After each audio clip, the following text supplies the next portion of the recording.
Hello everyone, আমরা সবাই মিলে বেরিয়ে পড়লাম আমাদের বেথা ডহরি উল্টো রথে। আর কালকে কিন্তু আমাদের রথের সঙ্গে যাওয়ার কোনো প্ল্যানই ছিল না, কেননা কালকে প্রচন্ড পরিমাণে বৃষ্টি হয়েছে, তাই আমরা ভেবেছি রথ চলে গেছে, কিন্তু গিয়ে দেখি তখনও রথ ছিল। আর বোন কিন্তু ওর গাছের পদ্ম ফুল নিয়ে একটা রথে দিয়ে দিয়েছিল, আর তারপরে কিন্তু আমরা সবাই মিলে বেরিয়ে পড়লাম রথের সঙ্গে।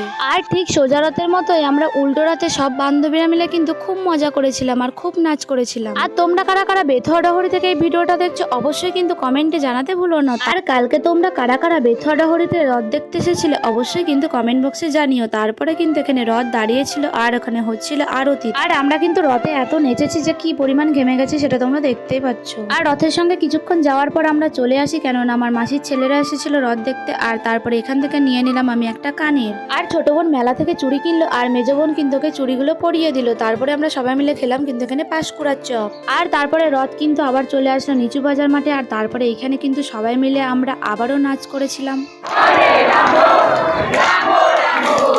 ভিডিওটি এই পর্যন্তই। ভালো লাগলে লাইক কমেন্ট শেয়ার করতে ভুলো না। আজকের মতো টাটা বাই।